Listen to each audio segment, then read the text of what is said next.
What's going on? What's going on? What's going on, people? Disappointing. Just disappointing. 2-0 victory. Curacao defeated Jamaica 2-0. I predicted Jamaica to beat Curacao 2-0.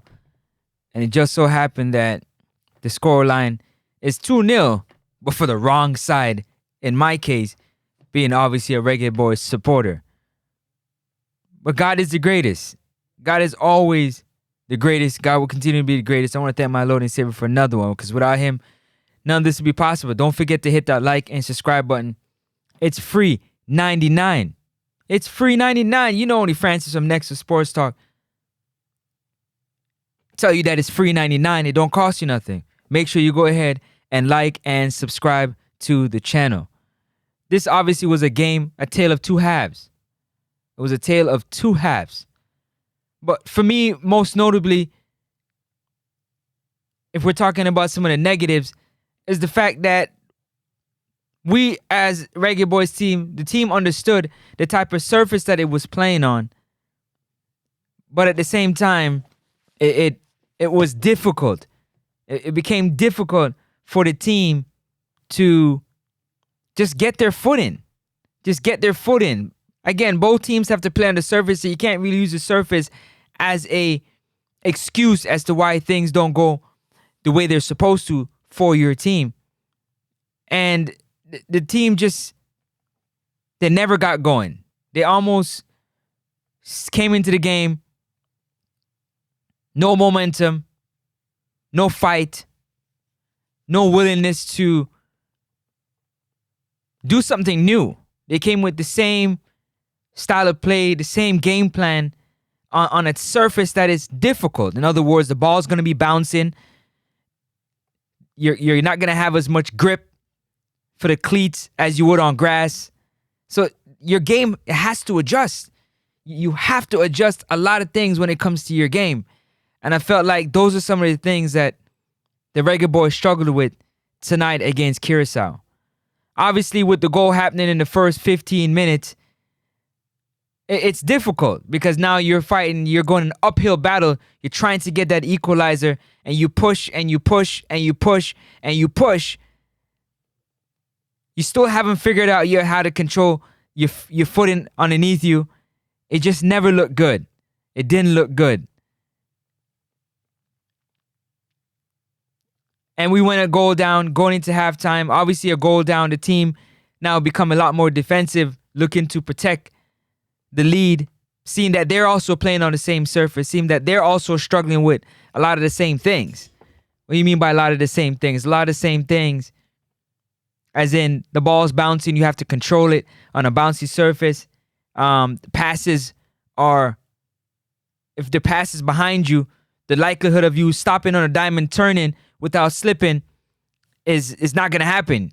The passes have to be accurate. They got to be right at the foot. They cannot be 2 yards in front or 2 yards behind, because the pace at which the ball is hitting the surface and bouncing, you're not going to get a chance to recover. The shots that you would normally take leaning back and hitting those shots leaning back, it's not going to happen, because the ball is going to lift off of that surface and it's going to sky. A lot of opportunities that we've had, and those opportunities to the roof. Man, they're kicking the ball back to Kingston, Jamaica. What are the opportunities that we've had? But defensively, I've said it, and I've said it time and time again. I'm not a fan of seeing Richard King and Ethan Pinnock play together. They play kind of similar. Obviously, Ethan Pinnock have a little bit more pedigree in terms of defensively, but Richard King is really poor in space.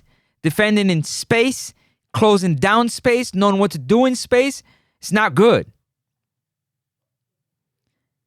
Cephas did the best he could. He dragged the ball down the left side. He tried to make crosses into the box, but they kind of knew what was coming, and they double teamed Cephas and Campbell. Every time they both are wingers got onto the ball, they were being double teamed.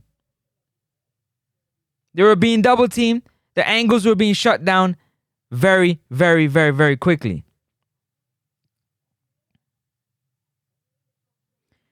Again, we had opportunities that we should have took care of. John Russell had an opportunity early on in the game.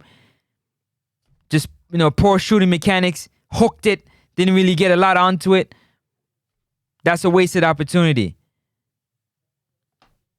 Tyrese Campbell dribbling. Cephas had a great shot. Great save by the goalkeeper. But in the end, 2-0 victory. 2-0 victory. Now the table is open. It's open. The table is open for Curacao and Trinidad to really try to get themselves back into the game. Some of the bright spots for the game. Let's get to Ian Frey. Like I thought, him playing that CDM, you really miss Isaac Hayden or a healthy Latibodier in that CDM position. You really miss that in these instances. It's quite evident. It's quite clear. Great player, but against this team in a surface like this, those things definitely showed up. Those habits definitely showed up in this game. Some of the bright spots in this game, definitely Kaheem Dixon coming into the game. On the ball, great passing, great movement. Definitely a bright spot coming into the game. Dujon Richards coming into the game. Definitely a bright spot. Set piece from the corner flag. Great opportunity. Richard King missed a header. There was a few headers that were missing. I think Kara Anderson might have missed a header. So the opportunities were there. We just did not finish at all tonight against Curacao. No finish whatsoever against Curacao. Bright spots to know that Dujon Richards can come in the game. He can be effective with his quality, with his passing, with his ball movement. Great. Disallowed goal. We can say that it's against... They always do this against Jamaica, but Kara Anderson being in an offside position, you cannot put your arm and shield the defender from trying to close down Richard King. You cannot do that. You're in an offside position. You're already out the play. And then you brought yourself into the play by blocking a defender who is in the play. That's football rules 101. You cannot do that. If you're in an offside position, you gotta stay out of the play. You stand there like a pylon and let the player go by. Let the defender get a chance to close down because he's in the play. You cannot be a barrier. You cannot be a speed bump. You cannot be a wall. Especially a wall that got arms. A wall that got arms. It cannot happen. It cannot happen. But the most disappointing for me today was just the fact that the Reggae Boys players, they never adapted. Right now, Curacao is leading the group with 7 points. Jamaica got 6.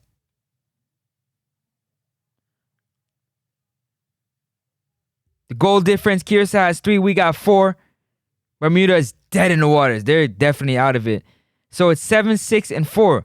Trinidad still got an opportunity if they could win a few games to try and get back into this if they do so. But we definitely, without a shadow of a doubt, we got to score a lot of goals at the National Stadium versus Bermuda on Tuesday, October the 14th. Because Curacao and Trinidad is going to go at it one more time. And Trinidad got to go and play, if I'm not mistaken, on that surface. But I got to double check. They got to play on that surface. If not, they're going to be playing at that Hazley Crawford Stadium. They'll be taking Curacao at home, which is going to be tough. But if Trinidad beat Curacao, that's 3 points for them. They got on 7 points. Curacao is on 7. So we need to beat Bermuda to now jump above both Curacao and Trinidad and Tobago. But tonight, I was just sorely disappointed about just the play on the surface. I feel like the players did a good job of adapting their game, adapting their style of play, their movements, their shot mechanics, their passing mechanics for this game on this surface that they're playing on. The passing tonight, well, we already know what the passing is. Putting 3 and 4 passes is not something that we do. And it showed tonight. We're passing balls to our teammates behind, out of the way. But the positives that you have to take from this game is that we created opportunities. We just never finished our food. We created opportunities. We never finished our food. Plain and simple. It don't get no simpler than that. That's the positives that we take. This 2-0 victory right here, yes, it was 2. But we created opportunities that we never took advantage of, even with the bad play. We had some clear opportunities that we should have taken advantage of. We know that Dixon can play. We know Dujon Richards can come in and play if any of these wingers are not playing how they're supposed to.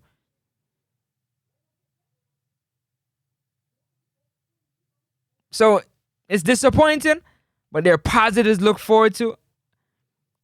We can use this film for when Curacao comes to Jamaica in the November window and take full advantage of the way that they're playing this game. Even though some of their players are not healthy at the moment, it doesn't really matter. We're going to have to see Ian Frey again play on a grass surface to see how he plays, because this surface right here is difficult to play on. But that second goal that scored, both 3 players, Bobby Reed, terrible job closing down the crosser. You got to close that. You can't give him a free opportunity to cross the ball into the box. 2, Richard King, head the ball out, brother. You're trying to play the ball with your foot. Put your chest on it. Head the ball. And Dexter Lambakisa, terrible positioning. Terrible positioning. Terrible positioning. You got to close down the shot taker. You got to close down the shot. Didn't say to sell out, but you got to close down the shot taker. The first goal, Richard King doing that thing I absolutely despise. Putting your hand behind your back. Yes, you're trying not to get, but you have to close the space down first. But I told y'all already, Richard King offensively as a center back, good. Not great, good. Good. But defensively, in space, oh my days. Richard King can do a lot better in space. In space, he's really, really lost. But y'all let me know in the comments section. You talk to me in the comment section. I'm going to talk back, man. This is my post-match review. Jamaica versus Curacao. As you can see, it was 2-0. I'm disappointed. I don't even know what to say. I'm very, very disappointed. Very, very, very disappointed. But at the same time, I see the positives. I see the positives. Yes, the coach was stubborn to make. He should have made those changes a lot earlier. You see, the game was stagnant. Nothing was happening in the game. Don't wait all the way up to the 70th minute to make a change, to bring on some players that are going to be game changers. You said, Coach McLaren, you got starters and you got finishers. Why are you only giving your finishers 20 minutes to finish the game? You're bringing them into the 70th minute, 75th minute, 80th minute to finish the game when you are already chasing the game. Give them an opportunity to warm into the game so they don't have to chase too much the game. Bring Richards on earlier. You should have even took Cephas. Even though Cephas is a target, take him off. Just refresh up front. Bailey, the surface is just not something that you could play on, and clearly it showed. Frey, frustrated. Bobby Reed, nothing going on. But talk to me in the comment section. I'm going to talk back. One Reggae Boys. And we on to the next one. Yeah? Peace and blessing. Francis, next for sport. Don't forget to like and subscribe. It's free. 99. I'm out of here. Peace.